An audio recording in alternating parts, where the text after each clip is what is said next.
pagka ganito, madalas ano lang, nagahang lang. Ang pinipindot ko dyan, kundi volume up, tsaka power. Tingnan natin kung mag-aano. 15 seconds. Tingnan natin kung bubuka. Okay na, nakita nyo?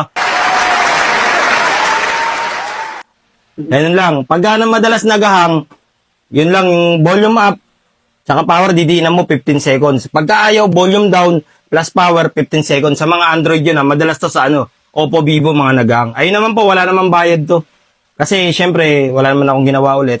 Oh my God! Wow! Okay ba, Tay? Factory reset lang na. Hindi, hard reboot. Yung factory reset kasi mawawala yung laman. Natin sa customer natin na walang bayad to. Ayun po, Tay. Hindi po ako naniningil, Tay. Sige po, ingat po kayo. Salamat po. Ayun po, nakita nyo wala tayong siningil doon kahit piso. Basta't kapag naghang po sa Oppo, Vivo, Realme, ganun lang po ang gagawin. Isang pindot sa up plus power. Diinan yung volume up tsaka power hanggang mag-restart. O kaya volume down plus power hanggang mag-restart Yun lang po. Maraming salamat po. Pagka may mga tanong kayo, PM nyo lang po kami Nagre-reply naman po kami madalas.